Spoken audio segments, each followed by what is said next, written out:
Hola, ¿qué tal amigos? Bienvenidos a un nuevo video de Sisachés. Segunda semifinal en el Magistral de León y en esta ocasión tenemos el enfrentamiento entre el joven gran maestro ruso Andrei Esipenko, quien se enfrentó al ya experimentado gran maestro de Israel Boris Gelfand.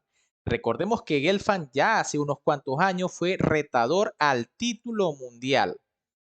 A continuación, están a punto de ver quizá un gambito muy interesante aquí planteado por el joven Esipenko y ya ustedes me dirán si de repente lo incluyen en su repertorio.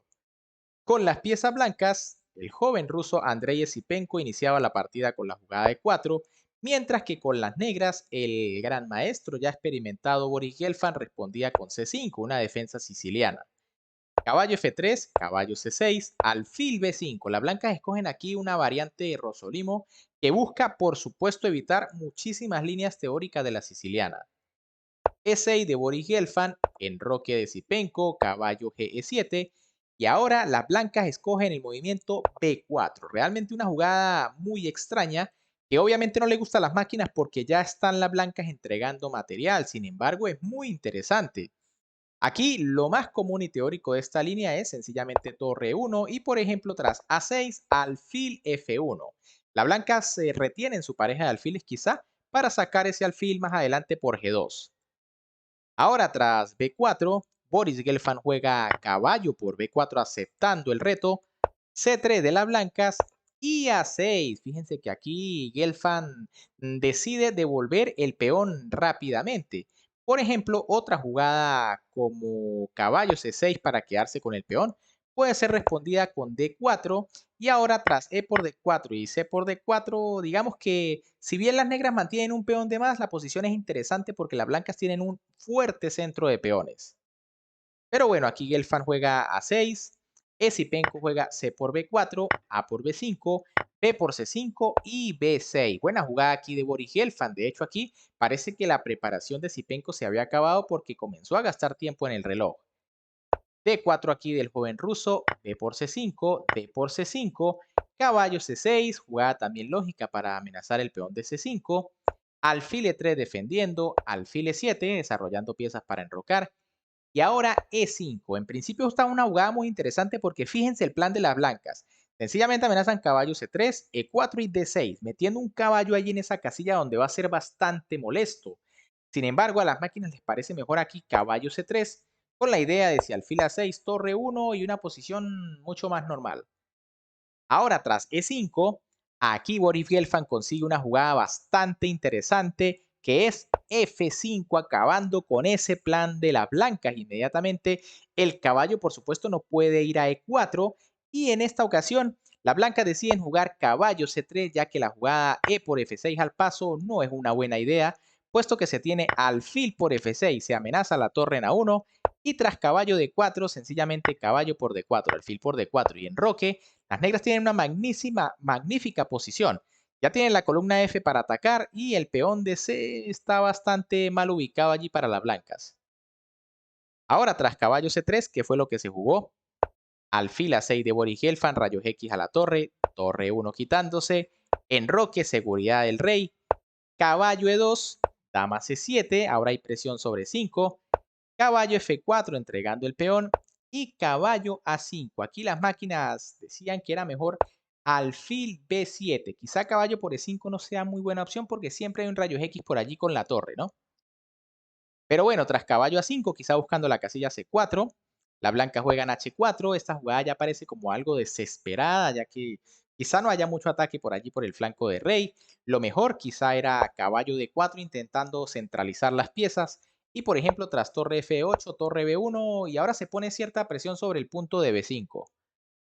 Pero H4, jugada un tanto extraña, caballo C4 de Gelfand que sigue colocando mejor sus piezas, alfil D4, alfil B7, caballo G5 y alfil por G5. Gelfand decide quitar esta pieza de allí que es la más activa de las blancas. H por G5, torre A4, fíjense que aquí ya se amenaza quizá doblar torres y empezar a presionar en A2. Y ahora Esipenko juega dama B3 que las máquinas consideran un error bastante grave. Quizá aquí una buena oportunidad para contragolpear era G6, intentando buscar contrajuego y tras H6, dama C1. Quizá planteando algún sacrificio a mediano plazo en H6.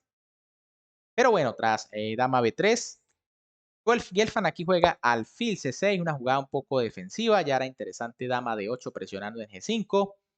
Y torre 2, un nuevo error aquí de Zipenko que quizá no valoró nunca G6 con algún contrajuego.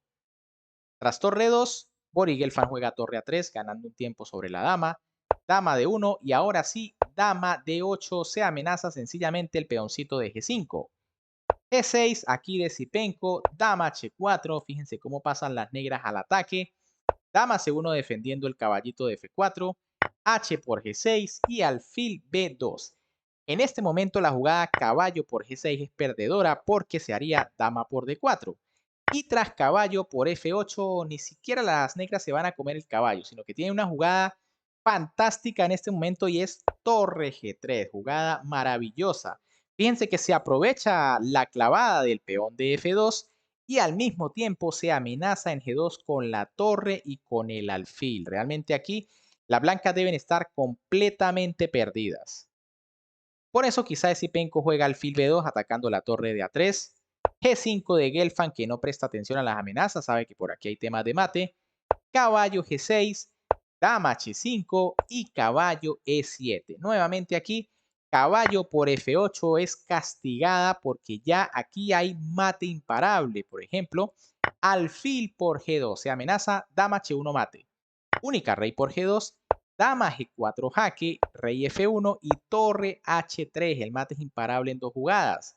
Si F4, dama F3 jaque, rey E1 y torre H1 jaque mate. Grande Gelfand aquí para evitar todas estas jugadas de la blanca. Por eso Zipenko juega caballo E7, no se puede comer la torre. Rey F7 de Gelfand, que además de amenazar el caballo, tiene algo más peligroso en mente. Caballo por C6 de Andrei Zipenko y torre H8. Otra vez Gelfand aquí mostrando sus intenciones de darle mate al jovencito ruso. De hecho, en esta posición, Zipenko decide abandonar porque el mate es inevitable. Por ejemplo, si la blanca juegan caballo de 8 simplemente para retrasar el mate, vendría rey G8, quitándose los jaques. F3 intenta darle una salida al rey, pero torre por F3, bombazo acá de las negras. G por F3, dama H1 jaque, rey F2, torre H2, rey G3, torre H3 jaque, rey F2 única y torre por F3 jaque mate. Por eso es que cuando las negras juegan torre H8, ya Zipenko sabe que esto es mate imparable y decide abandonar. Y así Boris Gelfand se anotaría una partida extraordinaria y al mismo tiempo parece refutar ese gambito Zipenko que planteó el joven ruso porque realmente no le dio nada en la apertura. Bien, amigos, les comento que mañana la final va a ser entre dos gran maestros muy experimentados y viejos conocidos. Hablamos de Wishy Anand, gran ex campeón mundial, y por supuesto Boris Gelfand, que les cuento logró derrotar a Zipenko en el Armagedón de este torneo. Fueron 5 horas dándose allí con todo, pero Gelfand impuso su experiencia y en este caso la experiencia ha derrotado a la juventud. Anand derrota al joven Jaime Santos y Gelfand derrota al todopoderoso allí gran maestro ruso Andrei Zipenko. Bien amigos, si les gustó la partida, por supuesto, como siempre me pueden apoyar dándole un buen like al video, suscribiéndose al canal y activando la campanita. Un gran saludo para todos, se me cuidan y nos vemos en un próximo video.